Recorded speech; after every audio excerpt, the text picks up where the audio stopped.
தளபதி அவர்கள் ஒரு வார்த்தை சொன்னாரு, தமிழ்நாடு போராடும், தமிழ்நாடு வெல்லும். அதோடைய முதல் வெற்றியா இதை நாங்க பாக்குறோம்.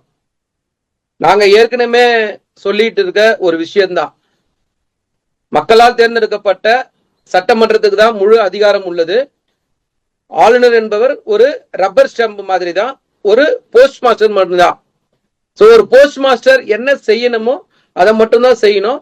அவர் என்ன நினைச்சிட்டு இருந்தாருன்னா, தனக்கு முழு அதிகாரம் இருப்பதா நினைச்சுக்கிட்டு அவர் செய்த இந்த செயல் அவருடைய பதவிக்கும் அவர் ஒருத்தர் சொல்லி கேட்டு இருந்தார்ல, நாக்பூர் ஹெட் குவார்டர்ஸ்ல இருந்து சொன்னதை அவர் செஞ்சுன்னு இருந்தாரு.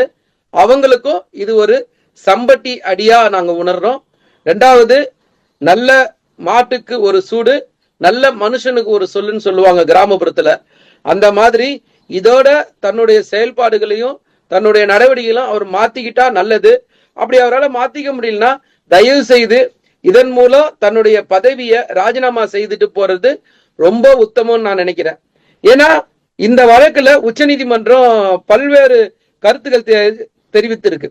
ஒரு இடத்துல என்ன சொல்றாங்கன்னா, ஆளுநருடைய செயல்பாடு நேர்மை இல்லைன்னு சொல்றாங்க. இன்னொரு இடத்துல என்ன சொல்றாங்கன்னா, ஆளுநர் இந்த தனிப்பட்ட அதிகாரம் என்பது ஆளுநருக்கு இல்லவே இல்லைன்னு சொல்றாங்க. இன்னொரு இடத்துல என்ன சொல்றாங்கன்னா, ஆளுநருடைய செயல்பாடு என்பது ஏற்புடையது அல்ல அப்படின்னு சொல்றாங்க. இன்னொரு இடத்துல ஆளுநருக்குன்னு தனியா வீட்டோ அதிகாரம் கிடையாதுன்னு சொல்றாங்க. இன்னொரு இடத்துல என்னைக்கு ஒரு சட்டமன்றம் 2வது தீர்மானத்தை நிறைவேற்றி அனுப்புதோ அப்போதே அன்னைக்கே அவர் ஒப்புதல் கொடுத்திருக்கணும்.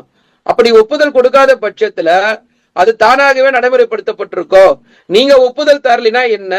உச்சநீதிமன்றத்துக்கு இருக்கிற இந்திய அரசியலமைப்பு சட்டம் 142வது பிரிவின்படி நாங்க இப்பொழுதே அது ஒப்புதல் தரேன்னு சொல்றாங்க.